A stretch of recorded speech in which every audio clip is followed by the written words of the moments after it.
Hey guys, Practice Monger here. I'm just going to be doing another replay cast kind of helpful hints and tips and tricks video, more along the lines of a decision making video on this one. So one of the DotA members and Australian player has asked me to do basically they've asked me to look at a game they played. So they actually went mid this game, so it's not offlane, which isn't, I do play a fair bit of mid, but he's playing sniper. Now, it doesn't really matter. Most of the stuff in this is, it's not really going to be focused on what to build. It's not going to be focused on all that kind of stuff. It'll have some areas where I'll explain some things, but mostly it's going to be focused on decision making. Now, decision making in this game was not to be mean, but the decision making made by Zarak was it needs a lot of work. So I'm going to jump into it, and basically what I'm going to do is I'm going to break down each decision he's made, and I'm going to run through what maybe he was thinking and what he should have been doing, or what decision he should have made. So when we get into it, I'll just give some, backstory first. So he was expecting to go safe lane, and then he was told he had to go mid. And he doesn't really play mid, so he's not exactly the best mid player. It's also not exactly, again, not to sound mean, but it's a lower level pub. It's not like very high skill, which I'm used to. It's more the lower end of the normal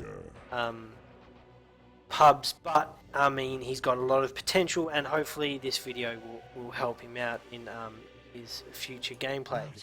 So obviously he was expecting like one of these four to go mid, and they didn't actually do that. So let's just have a quick look here. Okay, so I'm going to break it down into 5 areas, or 5 decision-making areas. So your first decision-making area is where you are, right? And that could be basically put in positioning. Now, where you are is very, very crucial to basically everything in this game, because where you are will depend on how many times you can hit them, or whether or not you can use a certain skill, or whether or not you can escape a certain skill. So along these lines, it's very, very, very important. Now, your decision making in regards to positioning wasn't the best. Now, I don't want to beat this into you or beat you up about it, but when you're mid, you have to be very, very cautious. So your decision making here, if I'll just speed this up by about 2 times. So your decision making here, can't do 1.5, wasn't the best. So slow this down now. You're taking damage. So as soon as you start to take damage, especially slow, you want to go, hey, I'm running this time. I can't. So your decision making to stay and to approach and to still keep trying to go for last hits when you're taking damage from a Viper is not right. Then your decision making process to turn and hit him is not right. So if he dived that tower, you would have been dead. So the decision making process there in regards to positioning was you approached their high ground when you knew Viper was right on the edge. Decision making process, you went for right clicks and you went for last hits when you should have just been backing off. You need to think. So the second massive category that I can try to explain is potential. Now, I know it doesn't sound like, oh yeah, you've got, I've got great potential to become an opera singer. No. Potential in the fact that what they can potentially do, what you can potentially do, what can happen in certain areas, what can potentially happen in certain areas. So I'm going to jump back here and explain that. So what happens is you're on like 170 HP, and the potential of danger of you going high ground is very high. So you're on 170 HP and you've gone high ground against a Viper. And you've gone their high ground as well. And maybe you're thinking he won't go on me. You know, he's like half HP. No, that's not going to happen there. If you're 160 HP, they're always going to go on you. So the correct decision there was right. You did go up the river, which means you forced him to run through the creep wave, which means you forced him to, you know, chase you quite a far way. And then you made this decision to go back, which I never understood. Obviously, look, see, you can see him, and now you've just completely not even paying attention anymore.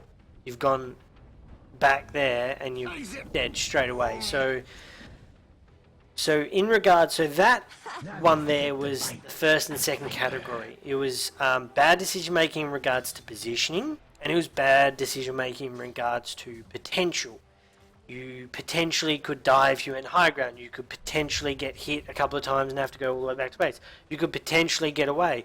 Also, you got to think about the chance of these potential scenarios. So the higher chance that the Viper was going to go on you if you went high ground was way more than the chance that he wouldn't go on you. So when you're doing decision making, you need to look at the potential of certain scenarios, and obviously you weren't doing that. I mean, see this, you're clicking high ground. I have no idea why, but I guess you thought you could kill him, which you could have. Actually, in this scenario, so again, the bad decision making on your part.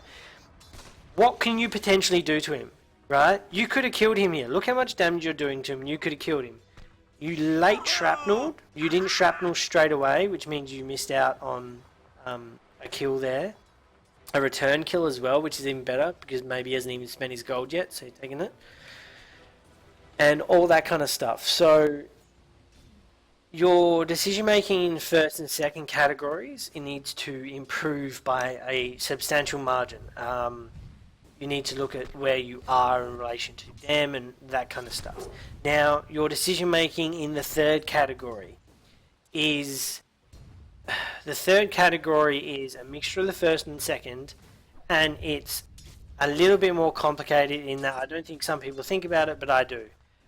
Is psychology.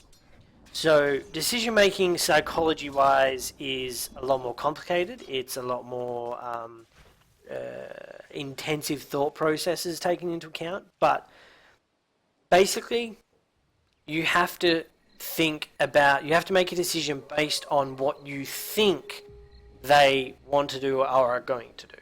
So it's a mixture of the first and second and the third. So your decision here, which I will never understand, to go for a rune low ground against a Viper high ground is incredibly bad. I don't know what was going through your head there. I can't even actually say what was going through your head because I would never do it.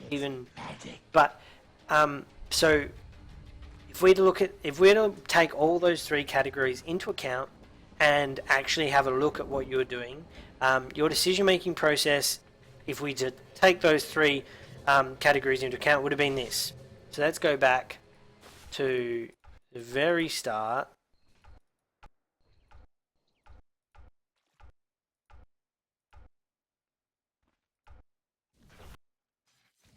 Right here.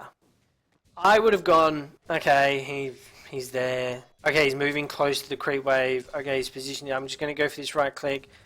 Wait for me. Okay, deny. Oh, he's going on me. I'm backing straight off. As soon as the positioning started to move forward, I'll show you where it would have indicated me that he's going to start. He's going to actually go on me. So I'm going forwards. I'm looking. I'm seeing where he's positioned. I'm thinking, okay, he's got a tango up. He's healing. Right now, I would have backed straight off right then. Because A, he's moving straight forwards. B, he's not focusing on right clicking. C, he's obviously, once he started to use poison attack on you, it's like straight away, run away. So that's taking into account, okay, A, he's actually psychologically, his movement and what he can do, his potential to hurt me, is quite high. So his potential to hurt me is quite high. Obviously, he knows that. Obviously, his positioning is going close to creep wave. He's not focusing on last hitting. You know, obviously he's got the psychological aspect of playing Viper is to be aggressive. So those three aspects, and in those categories, should have made your decision to back off straight away without even a thought. So that's what you've got to be thinking about. Now, this second decision making, I would have gone, okay, I have 160 HP. I'm not going to go high ground at all. I'm just going to chill here.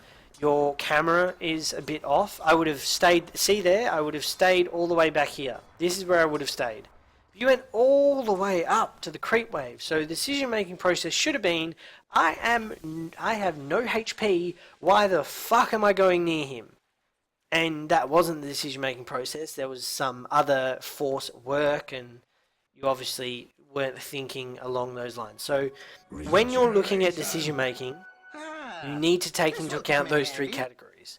You need to take into account where I'm positioned, where they're positioned, the potential, which is what they could potentially do to me, and why they want to do it. What type of psychological, which is are they going to, what type of hero they're playing, where are they, you know, that kind of stuff. So you need to take those three things into account before you even think about making a decision. You need to be informed, and once you're informed, the decisions you make are 100% better than the ones you make when you're not informed. There's a lot of camera work that you're doing which is not right as well. You need to be more fluid with your camera work. You need to be thinking about where you're positioned. Because of the fixed camera in Dota, you have to constantly think about your camera work. Like, what can I see on the screen compared to what do I want to see? Where should I be positioned with my camera as well as my hero? So it's a lot more complicated, but that's for another time. If you can focus on taking into account those three things, your decision making will increase by 100-fold. Like, for example, if I was playing this game and he did the exact same things, not to say you probably didn't see them, but the position making mistakes he made, this Viper, the movement mistakes, the psychological mistakes, all those things I noticed and I would have exploited. You, right here, he's moving forwards and he's sitting closer. One shrapnel up and he comes back through it. Right here. Watch, he'll turn around. I would have gone, oh wow, he's actually going on me. Oh, I can kill him. Straight away I would have shrapnelled again so he can't run away. And then I would have just right-clicked him. I would have moved closer to him, right-clicked him, moved closer to him, right-clicked him. He wouldn't have been able to do anything. I would have got a free kill. Easy game. So if you can look at those three categories when you make a decision, your game will increase 100-fold, and I hope you do take in some of the advice I've given you, because you do have potential to be a better player. So that's all, folks. I'll catch you boys later. Smugger signing off.